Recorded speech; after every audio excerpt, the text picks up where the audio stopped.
I hope आप लोग अच्छे होंगे। Yes, my name is Priyanka and welcome back to my channel BK awareness. तो फ्रेंड्स, आज के इस लेक्चर में हम जानेंगे कंपाउंड माइक्रोस्कोप के बारे में। फ्रेंड्स, एक माइक्रोस्कोप का ये सेकेंड पार्ट है और फर्स्ट पार्ट में हमने माइक्रोस्कोप और सिंपल माइक्रोस्कोप के बारे में डिटेल में डिस्कस किया था। माइक्रोस्कोप दो टाइप की होती है, एक होती है सिंपल माइक्रोस्कोप, एक होती है कंपाउंड माइक्रोस्कोप। तो पार्ट 1 में हमने माइक्रोस्कोप और सिंपल माइक्रोस्कोप को डिटेल में जाना था और इस लेक्चर में हम जानेंगे कंपाउंड माइक्रोस्कोप के बारे में। तो फ्रेंड्स, आपको कंपाउंड माइक्रोस्कोप जानने से पहले आपको सिंपल माइक्रोस्कोप का जो कॉन्सेप्ट है वो क्लियर रहना चाहिए। इसीलिए आपको ये वीडियो देखने से पहले सिंपल माइक्रोस्कोप का वीडियो देखना ज़रूरी है। तो इसीलिए अगर आप चाहते हैं हमारी वो सिंपल माइक्रोस्कोप वाली वीडियो को देखना, तो उस वीडियो का लिंक हमने डिस्क्रिप्शन में दे दिया है, वहाँ से जाके आप उस वीडियो को देख लीजिएगा।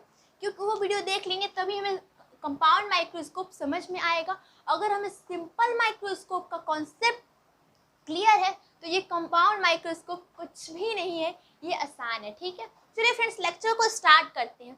तो देखिए, जो लैब में माइक्रोस्कोप्स होते हैं वो कंपाउंड माइक्रोस्कोप यानी संयुक्त माइक्रोस्कोप ही होता है, संयुक्त सूक्ष्मदर्शी ही होता है। बट उसमें कई लेंसेज लगे होते हैं, जैसे 14, 12, 16, 18, 20 कई लेंसेज लगे होते हैं। बट यहाँ पे हम लोग दो लेंसेज लेकर ही इस कॉन्सेप्ट को समझेंगे, क्योंकि बेसिक कॉन्सेप्ट दो लेंसों से ही होता है। दो लेंसों से मिलकर जो बना होता है उसे सूक्ष्मदर्शी कहते हैं। यानी एक से अधिक जो होता है, एक से अगर अधिक लेंस है तो उसे हम कंपाउंड माइक्रोस्कोप कहते हैं। तो इसीलिए हम यहाँ पे दो लेंस को ही लेकर समझेंगे कॉन्सेप्ट को। ठीक है, तो चलिए फ्रेंड्स, दो लेंस लेते हैं। एक लेंस देखिए, एक ये छोटा लेंस, ठीक है, यहाँ पे एक हम छोटा लेंस लेंगे, ठीक है, और एक यहाँ पे बड़ा लेंस लेंगे। ठीक है, दो लेंसेज इसमें लेंगे क्योंकि हम बेसिक कॉन्सेप्ट दो लेंसों से लेके ही समझेंगे। ठीक है, और चलिए एक ये क्या करते हैं, मेन एक्सिस लेते हैं। ठीक है, ये एक मेन एक्सिस है। ठीक है, और देखिए यहाँ पे एक फोकस, क्योंकि बहुत ज़्यादा छोटा है, तो छोटा इसका मतलब क्या कि इसकी जो फोकल लेंथ है वो बहुत ज़्यादा कम है। फोकल लेंथ कम है तो कहीं फोकस यहीं कहीं होगा, इसको डिनोट करते। ठीक है, ये फोकस है। ठीक है, इसकी फोकस है तो क्या करेंगे, ये ऑब्जेक्टिव की है तो F4 लिख देते हैं। ठीक है, और एक फोकस कहाँ होगा, यहीं पे इतना ही दूरी पे होगा। ठीक है, ये बहुत ही ज़्यादा छोटा है इसलिए इसकी फोकल लेंथ बहुत ज़्यादा कम होगी। ठीक है, F4 डैश इसको मान लेते हैं। ठीक है, और चलते इसकी फोकल लेंथ लेते हैं। तो जो इसकी फोकल लेंथ है वो क्या होगी, ज़्यादा होगी, क्योंकि बहुत ज़्यादा बड़ा है। बड़ा होने का मतलब यही है कि जो इसकी फोकल लेंथ है वो ज़्यादा होगी। तो फोकल लेंथ ज़्यादा होगा तो एक फोकल लेंथ तो कहीं उधर होगा। ठीक है, और एक फोकल लेंथ मान लेते हैं यहाँ पे है, क्योंकि बहुत ही ज़्यादा ये लार्ज है। ठीक है, तो इसको मान लेते हैं F। आप कहेंगे क्योंकि उसको F माने या क्यों उसको F माने, क्योंकि जो ये लेंस है, जो ये लेंस है, इसी के पास ऑब्जेक्ट रहेगी, वो ऑब्जेक्ट जिसे हमें बड़ा करके सूक्ष्मदर्शी से देखना है यानी माइक्रोस्कोप से देखना है। माइक्रोस्कोप का क्या काम है, किसी भी ऑब्जेक्ट को बड़ा करके दिखाना। तो इसलिए जिस ऑब्जेक्ट को हमें बड़ा करके देखना है उस ऑब्जेक्ट को इसके पास रखेंगे, और इसके पास रखेंगे इसीलिए इसको क्या हम देंगे, ऑब्जेक्टिव लेंस। ठीक है, और देखिए यहाँ पे हमारी आईज रहेंगी। ठीक है, इसलिए इसको हम नाम देंगे आई लेंस। आई लेंस यानी ये मत समझिए कि आई है, आई लेंस हम नाम दे रहे हैं इसको। ठीक है, इस वजह से जो इसकी फोकस हमने F से दिखाई है और इसकी जो फोकस है हमने F4 से दिखाई है। ठीक है, लेंस। ठीक है, तो देखिए क्या होगा, ऑब्जेक्ट इसके पास रहेगी। तो देखिए ये जो फोकल लेंथ इसकी बहुत ज़्यादा छोटा है, बहुत ज़्यादा छोटी है इसकी फोकल लेंथ। इसलिए अगर हम ऑब्जेक्ट कहीं भी रखें, यानी कहने का ये मतलब है कि लेंस के कितने भी पास हम ऑब्जेक्ट को रख रहे हैं तो जो F4 है यानी जो इसकी फोकस है उसके बियॉन्ड ही रहेगी। यानी जो ऑब्जेक्ट है वो ऑप्टिकल सेंटर यानी लेंस एंड इनफाइनाइट के बीच में रहेगी। ठीक है, यानी फोकल लेंस जो फोकल लेंथ है, जो फोकी है, इसके बियॉन्ड ही रहेगी। ठीक है, क्योंकि बहुत ज़्यादा ये छोटा है इसलिए इसकी फोकल लेंथ बहुत ज़्यादा छोटा है। इसलिए हम किसी भी ऑब्जेक्ट को अगर जो इस लेंस के कितना भी पास रखेंगे फिर भी ये फोकस के बियॉन्ड ही रहेगी। ठीक है, चलिए, और फ्रेंड्स क्या होता है, जब हमने पढ़ा है इमेज बनाने का जो नियम है उसमें हमने पढ़ा है, उसके लिए एक हम वीडियो भी पूरा बनाए हैं। तो उसमें हमने बताया था कि जब जो ऑब्जेक्ट होता है, अगर ऑप्टिकल सेंटर, देखिए यहाँ ऑप्टिकल सेंटर हो रहा है, ठीक है, इसमें भी ऑप्टिकल सेंटर बना देते हैं, ठीक है, इसको ओ मान लेते हैं, इसको ओ डैश मान लेते हैं। तो जो ऑप्टिकल सेंटर, यदि ऑब्जेक्ट ऑप्टिकल सेंटर और इनफाइनाइट के बीच में, ऑप्टिकल सेंटर और इनफाइनाइट के बीच में हो, तो उस टाइम इमेज कैसे बनता है, कैसा बनता है, देखिए एक रेस तो जो जाती है वो फोकस, जो सेकेंड फोकी, इसकी जो सेकेंड फोकी है वहां से चली जाती है, ठीक है, और जो दूसरी रेस होती है वो ऑप्टिकल सेंटर से जाती है। एक यहाँ से जाएगी, ये थोड़ा सा टेढ़ा हो गया, ठीक है, और एक जो है ऑप्टिकल सेंटर से जाएगी, ठीक है, ऑप्टिकल सेंटर से जाएगी।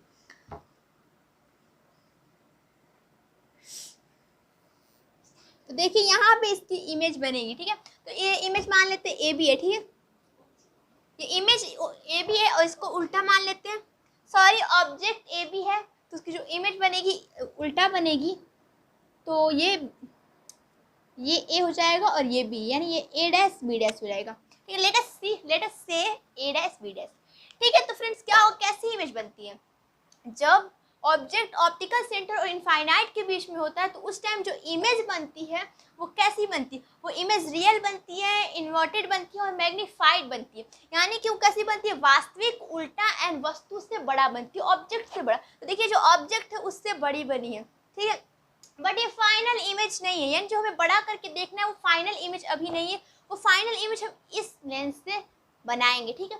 तो देखिए फ्रेंड्स, पर हमने कई लेक्चरों में ऐसा आपको बताया है, जब दो सरफेस हो, ठीक है, दो सरफेस हो, दो लेंस हो या दो मिरर हो, क्या होता है, जब पहले लेंस से जो इमेज बनता है, देखिए पहले से जो ये इमेज बना है, पहले लेंस से जो इमेज बनता है दूसरे लेंस के लिए वर्चुअल ऑब्जेक्ट का काम करता है, यानी मेरे कहने का ये मतलब है कि इस लेंस से जो ये इमेज बना है इस लेंस के लिए वर्चुअल ऑब्जेक्ट का काम करेगा, यानी this image is virtual object for eye lens, ठीक है, यानी कि इस लेंस के लिए वर्चुअल ऑब्जेक्ट का काम करेगी। देखिए ऑब्जेक्ट का काम करेगी तो अब क्या होगा, इस लेंस से कैसा फिगर बनेगा देखते हैं।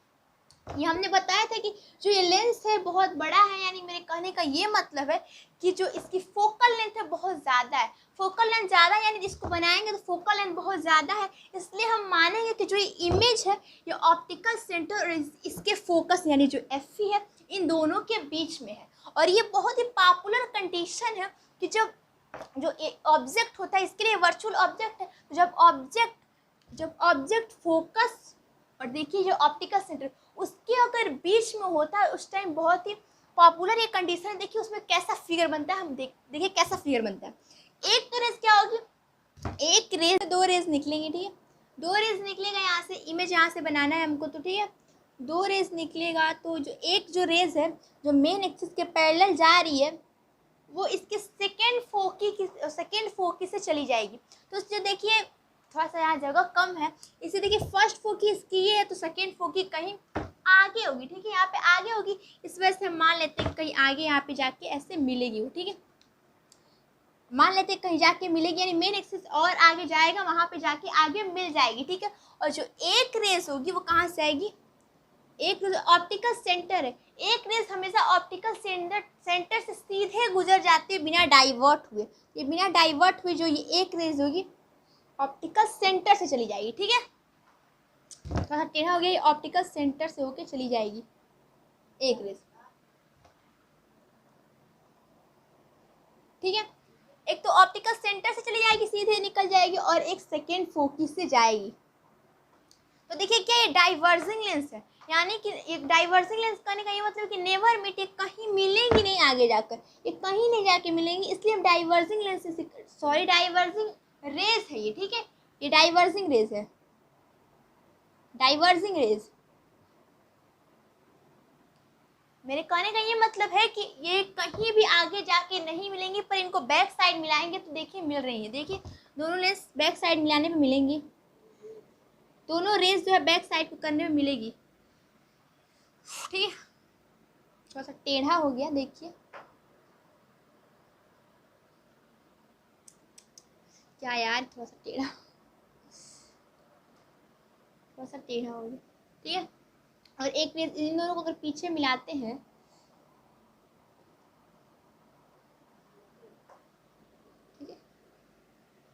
ये कहीं जाके आगे मिलेंगी, यहाँ पे मिलेगी, ठीक है, यहाँ पे मिल गई, ठीक है, ये दोनों मिल रही है, ठीक है। तो जो हमारा इमेज बनेगा वो जो फाइनल इमेज है यही बनेगा यहाँ पे, ठीक है। क्या ये जो फाइनल इमेज है ए डैश और ये बी डैश, ठीक है। ए डबल डैश उसको मान लेते हैं ए ट्रिपल डैश, ठीक है, सॉरी ए डबल डैश और ए बी डबल डैश, इसको मान लेते हैं इमेज का नाम, ठीक है। ये फाइनल इमेज है, जो कंपाउंड माइक्रोस्कोप का ये फाइनल इमेज है, यानी जो ऑब्जेक्ट है इसका ये फाइनल इमेज है, ठीक है, ये फाइनल इमेज है। और देखिए हमने इसका आई लेंस नाम रखा है, क्यों नाम रखा है, क्योंकि इसी के पास आईज है, इस वजह से इसका हम आई लेंस हमने नाम रखा है। ये तो इमेज हम जान गए कैसे इमेज, देखिए कैसे बड़ा हो गया और कैसे काम करता है कंपाउंड माइक्रोस्कोप, कैसे बड़ा कर देता है। ये तो दो लेंस है, पर इसी तरह हम कई लेंस ले लेते हैं तो उससे और ज़्यादा बड़ा और मैग्नीफाइड हमें ऑब्जेक्ट दिखने लगती है, इमेज जो इमेज होती है वो बड़ा दिखने लगती है हमें। तो ये सब तो रहा इसके कैसे वर्क करती है। अब चलिए हम निकालते हैं मैग्निफिकेशन ऑफ कंपाउंड माइक्रोस्कोप, इसके बारे में थोड़ा जान लेते हैं और इसको हम निकालते हैं, ठीक है। स्टार्ट करते हैं मैग्निफिकेशन ऑफ कंपाउंड माइक्रोस्कोप। तो किसी भी माइक्रोस्कोप का जो बेसिक फार्मूला होता है यही फार्मूला होता है, जिसको हमने पिछले जो पार्ट 1 है उसमें डिस्कस किया था, ठीक है। बेसिक फार्मूला होता है, ठीक है, ये मैग्निफिकेशन का, ठीक है, किसी माइक्रोस्कोप के लिए। चलिए फ्रेंड्स, मैग्निफिकेशन माइक्रोस्कोप जानने से पहले हम जान लेते हैं, जो हमने कुछ दूरी माना उसको जान लेते हैं। देखिए ये जो ऑब्जेक्ट है ए और बी ऑब्जेक्ट है, ठीक है, और ये क्या है, ऑब्जेक्टिव लेंस है। तो ये ऑप्टिकल सेंटर और जो जहाँ ऑब्जेक्ट रखा उन दोनों की जो बीच की डिस्टेंस है उसको हमने यूओ माना है, ठीक है। और इस ऑप्टिकल सेंटर और इस लेंस द्वारा जहाँ इमेज बना है इन दोनों की जो बीच की डिस्टेंस है इसको हमने वीओ माना है, ठीक है, वीओ, ठीक है। और इस लेंस के लिए जो ये इमेज बनी है इसके द्वारा वर्चुअल ऑब्जेक्ट का काम करेगी, इसीलिए इसकी डिस्टेंस ऑप्टिकल सेंटर से इसकी डिस्टेंस को हमने यूई माना है, ठीक है। और ये लेंस और जो फाइनल इमेज बना है इन दोनों के बीच की दूरी को हमने वीई माना है। और वीई क्यों माना है, क्योंकि आई लेंस है, और ये हमने व्यू को माना है क्योंकि ये ऑब्जेक्टिव लेंस है। ये आई लेंस क्यों, क्योंकि इसके पास आई है, ठीक है, यहाँ पे आई है, यानी कि इसी लेंस के पास जो आई है इसी लेंस के पास है, ठीक है।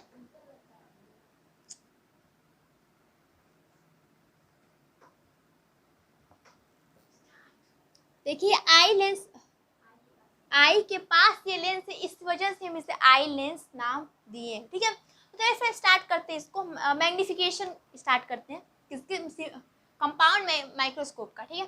तो चलिए अल्फा बीटा, थोड़ा अल्फा बीटा को हम समझ लेते हैं कि अल्फा बीटा क्या होता है। अल्फा बीटा एक विजुअल एंगल होता है, दर्शन कोण होता है। थोड़ा दर्शन कोण भी समझ लेते हैं, दर्शन कोण क्या होता है, जैसे जबकि हमने पार्ट 1 में सब बताया है। देखिए यहाँ मान लीजिए कि हमारी कोई आइज है, ठीक है, आइज है, तो किसे दर्शन कोण कहते हैं, इस आइज से कोई ऑब्जेक्ट यहाँ पे अगर रखी हो तो उस ऑब्जेक्ट से हमारी जो आइज, देखिए आइज है, इस आइज से जो एंगल बनती है इस ऑब्जेक्ट द्वारा हमारी आइज पर जो एंगल बनती है उसे ही हम विजुअल एंगल कहते हैं, ठीक है, विजुअल एंगल कहते हैं। और ये अल्फा बीटा एक प्रकार की विजुअल एंगल ही है, पर देखिए अल्फा कुछ स्पेशल विजुअल एंगल होती है। तो क्या स्पेशल विजुअल एंगल होती है इसको देखते हैं। अल्फा इसलिए स्पेशल विजुअल एंगल होती है क्योंकि इसमें एक चीज़ क्या होती है, क्लियर होती है कि इन दोनों की जो बीच की डिस्टेंस है वो 25 सेंटीमीटर ही होना चाहिए। 25 सेंटीमीटर इसके मतलब स्पष्ट दृष्टि की न्यूनतम दूरी ही होनी चाहिए, क्योंकि हमें पता है कि अगर हमारे आई से कोई भी वस्तु अगर 25 सेंटीमीटर की दूरी पे होती है तो जो हमें क्लियर और मैग्नीफाइड दिखती है, ठीक है। इस वजह से अगर 25 सेंटीमीटर की दूरी पर अगर कोई ऑब्जेक्ट रखा है और उस ऑब्जेक्ट द्वारा जो हमारे आईज पे जो एंगल बनता है उससे हम क्या करते हैं, अल्फा कहते हैं, ठीक है। इस टाइम क्या होगा, ये अल्फा होगा। तो देखिए फ्रेंड्स अल्फा होगा। तो देखिए जो ऑब्जेक्ट हम लेंगे वो ऑब्जेक्ट कौन सा लेंगे, जो इस इंस्ट्रूमेंट में हम ऑब्जेक्ट रखें जिसको हमें बड़ा देखना है, वही ऑब्जेक्ट यहाँ पे रख देंगे और उसको हम अपनी आई से 25 सेंटीमीटर की दूरी पर रख देंगे। और उस टाइम जो अल्फ़ा बनेगा, उस टाइम जो विजुअल एंगल बनेगा, उस विजुअल एंगल को हम अल्फ़ा कहेंगे। यानी इस टाइम क्या है, यही अल्फ़ा है, ठीक है। और मान लें कि यही जो ए और बी है, ठीक है, यही वाला और वो ऑब्जेक्ट ए बी है, ठीक है। और इसकी दूरी मान लेते हैं, हमें दूरी क्या मानी है, दूरी देखिए क्या होगा, ये जो हमने बताया कि इसकी दूरी क्या है, क्लियर है, यानी कांस्टेंट है, 25 सेंटीमीटर ही होगा। 25 सेंटीमीटर को क्या कहते हैं, स्पर्श दृष्टि की न्यूनतम दूरी, उसे डी से डिनोट करते हैं। यानी हम कहें कि जो डी है, जो दूरी है इन दोनों की, ये डी होगी, ठीक है। और जो इसकी हाइट तो चेंज नहीं होगी, हमने हाइट या एच ओ मानी है तो इसको भी एच ओ मान लेते हैं, ठीक है। और चलिए अब अल्फा को निकालते हैं। तो अल्फा को निकालने के लिए चलिए हम फार्मूला जानते हैं कि टेन अल्फा बराबर क्या होता है। यहाँ से अगर टेन अल्फा की वैल्यू हम निकालें, टेन अल्फा की अगर वैल्यू निकालें तो क्या होगा, परपेंडिकुलर अपान बेस, ठीक है, परपेंडिकुलर अपान बेस। तो परपेंडिकुलर क्या है, ए बी है, ठीक है, ए बी, सॉरी एक काम करते हैं, ए बी नहीं एच ओ ही रख लेते हैं, ठीक है, एच ओ ही रख लेते हैं। तो एच ओ अपान और क्या बेस क्या है, डी है, ठीक है।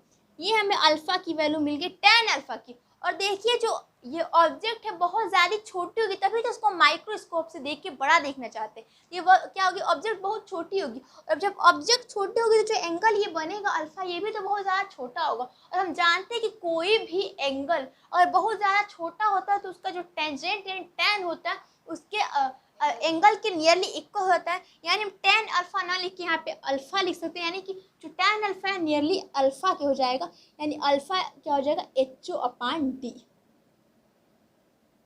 एच ओ अपान डी, ठीक है।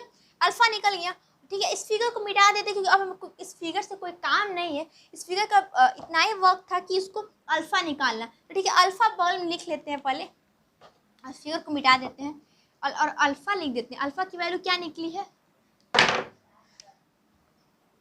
Alpha alpha H O upon D, ठीक है, एच ओ अपान डी, हमें अल्फा की वैल्यू। चलिए फ्रेंड्स हमने अल्फा निकाल लिया, अब हम चलते हैं बीटा। अगर हमें अल्फा बीटा की वैल्यू मिल गई तो हम इसमें रख देंगे तो मैग्नीफिकेशन निकल जाएगा कंपाउंड माइक्रोस्कोप का। तो चलिए बीटा निकालते हैं। तो बीटा क्या होता है, बीटा भी एक विजुअल एंगल यानी दर्शन कोण ही होता है, बट वो ऑब्जेक्ट से नहीं होता है। उस आई जो हमारी आई होती है और जो फाइनल इमेज बनता है, जो आई है और जो फाइनल इमेज है, उन दोनों के जो बीच में एंगल बनता है उसको हम क्या कहते हैं, बीटा कहते हैं। तो देखिए फिर जो आई है, जो आई वो लेंस के बहुत ज़्यादा नज़दीक है, इस लेंस के, ठीक है, इस लेंस के बहुत ज़्यादा नज़दीक है, इसी वजह से हम इससे ही एंगल देखते हैं, ठीक है। इससे एंगल देखेंगे तो देखिए ये फाइनल इमेज है, ठीक है, और ये क्या है, फाइनल इमेज। और ये देखिए फाइनल इमेज से, और ये मान लेते हैं कि यही आई एस क्यू बहुत ज़्यादा नज़दीक है, तो फाइनल इमेज से देखिए, तो देखिए जो ये है, यानी मेरे कहने का ये मतलब आईज और फाइनल इमेज द्वारा जो एंगल बनती है उसे हम कहते हैं क्या, बीटा किसे कहते हैं, बीटा किसे कहते हैं, जो फाइनल इमेज बनता है उसके द्वारा जो हमारी आंखों पे विजुअल एंगल बनता है उसे ही हम बीटा कहते हैं। और ये फाइनल इमेज है, और हम फाइनल इमेज जो हमारी आंखों पे देखिए यही बना रही है, यही एंगल बना रही है, तो इसी एंगल को हम क्या कहेंगे, बीटा कहेंगे, ठीक है। चलिए फ्रेंड्स यही बीटा हो गया, ठीक है।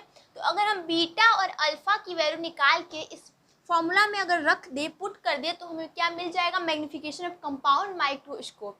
चलिए फ्रेंड्स बीटा और अल्फा की वैल्यू निकाल के इसमें पुट करते हैं। तो हमने अल्फा की वैल्यू निकाल ली और हमें बीटा की वैल्यू निकालना है। तो बीटा की वैल्यू कैसे निकालेंगे, हम triangle O B dash A dash, ये ट्राइंगल लेंगे। तो ट्राइंगल हम एक और ले सकते हैं, ट्राइंगल हम O B double dash A double dash ले सकते हैं, पर इसको हम नहीं लेंगे क्योंकि हमें बी डबल डैश और ए डबल डैश यानी जो इमेज है फाइनल इमेज, इसकी हमें लंबाई नहीं पता है कि कितना बड़ा है, पर इसकी लंबाई को हम निकाल सकते हैं बी डैश ए डैश। चलिए हम देखते हैं इसकी लंबाई को कैसे निकाल सकते हैं। तो पहले चलिए बीटा निकालते हैं। तो बीटा निकालने के लिए triangle O B dash A dash लेंगे। ट्राइंगल यहाँ से स्टार्ट करते हैं, triangle O B dash triangle O B dash A dash, ये ट्राइंगल लेंगे। इस ट्राइंगल में टेन बीटा, नीचे से स्टार्ट करते हैं, टेन बीटा क्या होगा, परपेंडिकुलर अपान बेस। तो A dash B dash perpendicular है, देखिए A dash B dash perpendicular है और बेस क्या है, ओ बी डैश है, ठीक है। तो ओ बी डैश हमने क्या माना है, हमने क्या माना, यू ई माना है, तो उसको यू ई रख देते हैं, ठीक है। ये हमें टेन बीटा मिल गया। और देखिए ट्राइंगल बहुत ज़्यादा छोटा है, और जब ट्राइंगल बहुत ज़्यादा छोटा होता है तो उस टाइम टेन उसके बीटा के, टेन जो होता है उसके एंगल के इक्वल होता है, यानी टेन क्या होगा, tan beta is nearly equal to beta. इसलिए हम कह सकते हैं कि beta is A dash B dash upon U, ठीक है। बीटा हमें मिल गया। तो बीटा देखिए ए डैश और बी डैश के हम वैल्यू निकालेंगे। उसे हम कैसे निकालेंगे, हम किसी भी लेंस का जो मैग्नीफिकेशन है हम जानते हैं, किसी भी लेंस का मैग्नीफिकेशन होता है एम इज इक्वल टू होता है वी अपान यू, ठीक है। वी अपान यू, वी क्या होता है, इमेज की डिस्टेंस होती है, और वी यू क्या होता है, ऑब्जेक्ट की डिस्टेंस होती है। इसको हम एक और लिख सकते हैं, height of image upon height of object. इसको हम इस तरीके से भी लिख सकते हैं। तो ये भी तो एक लेंस ही है, तो इस लेंस का क्या होगा, इस लेंस का मैग्नीफिकेशन क्या होगा, देखिए इस लेंस का मैग्नीफिकेशन इस तरह देखिए क्या होगा, m इज इक्वल टू क्या होता है, v यानी सॉरी इमेज की डिस्टेंस। तो इसके इमेज की डिस्टेंस क्या है, इसके इमेज की डिस्टेंस क्या है, vo है, ठीक है। तो vo लिख देंगे, और ये क्या होती है, ऑब्जेक्ट की डिस्टेंस। तो इसकी ऑब्जेक्ट की डिस्टेंस हमने क्या मेजर की है, यूओ, तो यूओ लिख देंगे, ठीक है। और इसके ये एच आई क्या है, इमेज की हाइट है, और ये क्या है, ऑब्जेक्ट की हाइट है। तो ये लेंस के मैग्नीफिकेशन का फार्मूला है। तो अगर इस लेंस के मैग्नीफिकेशन के फार्मूला से अगर इसमें इस लेंस में अगर हम अप्लाई करते हैं तो क्या होगा, एच आई यानी इमेज की हाइट क्या होगी, इमेज की हाइट क्या है, ए डैश बी डैश है। इस लेंस द्वारा जो इमेज बनी है ये बनी है ए डैश बी डैश, इससे ए डैश बी डैश, ठीक है, ए डैश बी डैश। और क्या एच ओ, क्या ऑब्जेक्ट की हाइट है, तो ऑब्जेक्ट की हाइट क्या हमने एच ओ यहाँ माना है, तो एच ओ लिख देते हैं, ठीक है, एच ओ यहाँ माना है तो एच ओ यहाँ लिख देते हैं, ठीक है। तो देखिए इस लेंस में हम ये लेंस के मैग्नीफिकेशन का फार्मूला होता है। तो ये लेंस है, इसलिए हमने इस फार्मूले को इस लेंस में अप्लाई कर दिया। पर इस फार्मूले को हम इस लेंस पे अप्लाई नहीं कर सकते क्योंकि ये लाइक सिंपल माइक्रोस्कोप की तरह वर्क कर रहा है। यानी सिंपल माइक्रोस्कोप क्या करता है, सिंपल माइक्रोस्कोप भी सेम इसी तरह होता है कि जो ऑब्जेक्ट होता है वो एफ और ऑप्टिकल सेंटर के बीच होता है, और जो इमेज बनता है सेम टू सेम ऐसे ही बनता है। हमने सिंपल माइक्रोस्कोप पूरा पीछे जो बताया सेम यही लेंस है, वह ऐसा ही वर्क करता है। इसलिए हम कहेंगे कि लाइक ए सिंपल माइक्रोस्कोप है। तो इसको जो फार्मूला होती है, इसके मैग्नीफिकेशन की फार्मूला अलग होती है। तो इसके मैग्नीफिकेशन का फार्मूला क्या होता है,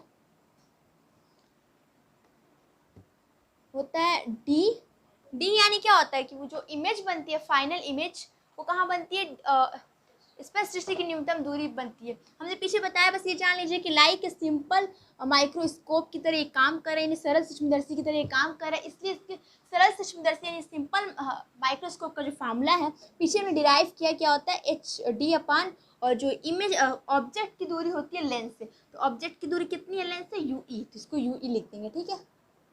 यही होता है, ठीक है। स्टार्ट करते हैं। ये इसके लिए हमने फार्मूला लिखा है, ठीक है, क्योंकि सिंपल मैग्नीफिकेशन का है, ठीक है। अब स्टार्ट करते हैं। यहाँ से हम लोग ए डैश बी डैश की वैल्यू निकाल सकते हैं, और ए डैश की बी डैश की यहाँ वैल्यू निकाल के और इसमें हम पुट कर दें। तो देखिए यहाँ पे हमने इस मैग्नीफिकेशन के फार्मूला में हमने साइन नहीं लिखा, बट हम जब यूज़ करते हैं तो विथ साइन लिखते हैं। यहाँ पे साइन हो जाएगा, ठीक है, यहाँ पे भी साइन हो जाएगा और यहाँ पर भी साइन होगा, ठीक है। यहाँ पे साइन लगाते हैं। तो स्टार्ट करते हैं, इन दोनों को सॉल्व करते हैं तो क्या आएगा, इन दोनों को सॉल्व करते हैं। तो V O upon U O A dash B dash, ठीक है, ओ माइनस और माइनस, तो माइनस माइनस से कैंसिल हो जाएगा। तो V O upon U O A dash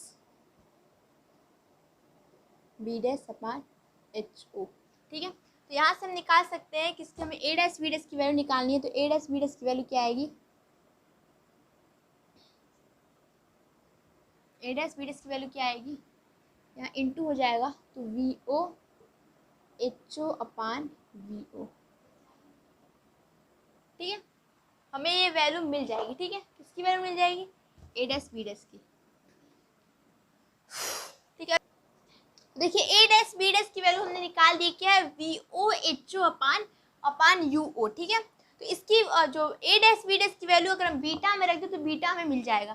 तो बीटा इस यहाँ से वैल्यू उठा के यहाँ पे रखते हैं। तो ए डैश बी डैश की वैल्यू क्या है, V O H O upon V U O. बोलना बीटा क्या होगा, ए डैश और वी डैश की वैल्यू यहाँ से निकाल के पुट करेंगे। तो यहाँ क्या वैल्यू है, V O H O upon U O. ठीक है, ये हमें ए डैश बी डैश की वैल्यू है और अपान क्या है, यू ई। ठीक है, तो ये ठीक है, ये हो गया। एक चीज गड़बड़ हो रहा है साथ में। ठीक है, तो ये हमें बीटा की वैल्यू मिल गई। ठीक है, सही है, बीटा की वैल्यू हमें मिल गई। अब चलते हैं हम इस मैग्नीफिकेशन के फॉर्मूला में रख देते हैं अल्फा और बीटा की वैल्यू। ठीक है, तो हमें सब मिल जाएगा। तो इसमें रखते हैं बीटा की वैल्यू क्या, हमने V O H O upon U O upon V E. ठीक है, और ये क्या है, एच ओ अपान डी। ठीक है, इसको सॉल्व करेंगे तो ये ऊपर चला जाएगा। तो क्या होगा,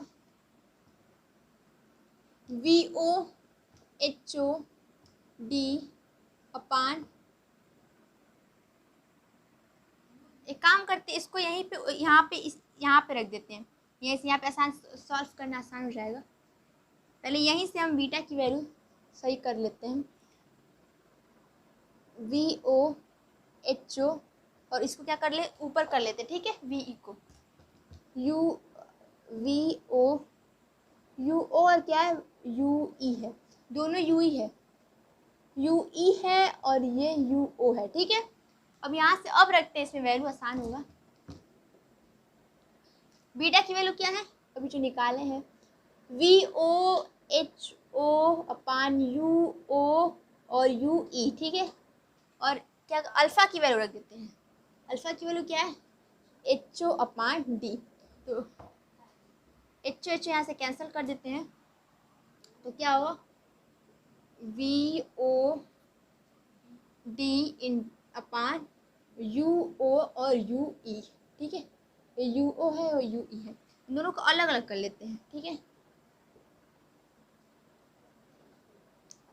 वी ओ अपान यू ओ, इसको एक साथ कर लेते हैं, और डी अपान यू ई। ठीक है, इसको एक साथ कर लेते हैं, यू। ठीक है, यू ई है, यहाँ पे यू ई है। तो अगर हम देखें तो हमने अभी निकाला, देखिए अभी यहाँ पे हमने रखा था। तो इस लेंस की जो मैग्नीफिकेशन है उसको हमने यहाँ पे देखिए लिखा था।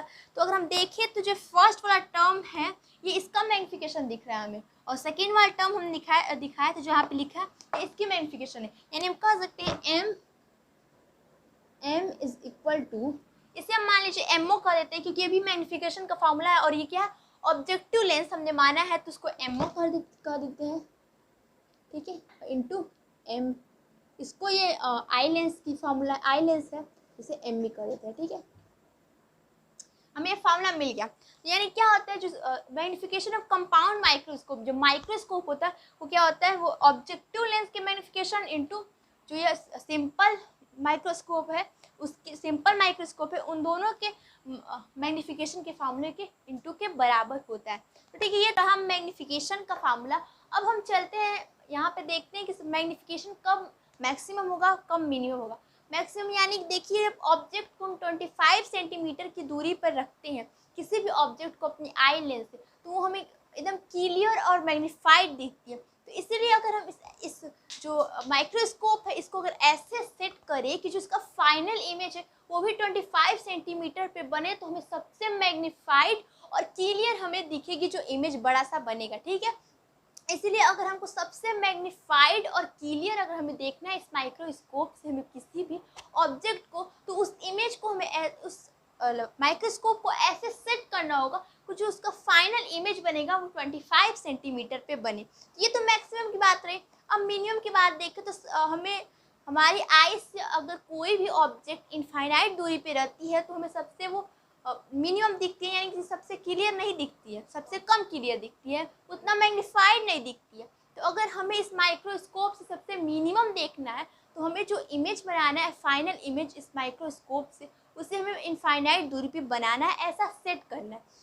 तो आप सोच रहे हो कि हमें माइक्रोस्कोप से मिनिमम क्यों देखना ही है, हमें तो बड़ा करके इस माइक्रोस्कोप से देखना है, तो हमें मिनिमम क्यों देखना है? क्योंकि 25 सेंटीमीटर पे मैग्नीफाइड तो दिखेगा पर हमारी आंखों में स्ट्रेस हो जाता है। पर अगर हम माइक्रोस्कोप से इनफाइनाइट दूरी पे अगर हम कोई इमेज बनाते हैं तो भले ही हमें थोड़ा उतना मैग्नीफाइड नहीं दिखे पर हमारी आंखों पे स्ट्रेस नहीं होगा। इसलिए अगर इस माइक्रोस्कोप से हमें देखना है मैग्नीफाइड और एकदम क्लियर तो हमें 25 सेंटीमीटर पे इमेज बनाना होगा, पर उससे हमारी आंखों पे स्ट्रेस होता है। अगर हमें आंखों पे स्ट्रेस नहीं लेना है तो हम इसे इनफाइनाइट दूरी पर बनाएंगे। तो ये मैक्सिमम और मिनिमम की बात रही।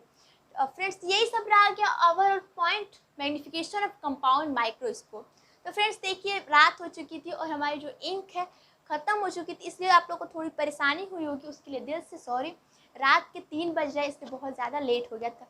ठीक है फ्रेंड्स, तो अगर आपको ये वीडियो अच्छी लगी होगी और जो हमने आपको समझाया आपको समझ में आया होगा तो प्लीज़ इस वीडियो को लाइक कीजिए, सब्सक्राइब कीजिए एंड शेयर कीजिए। Thank you.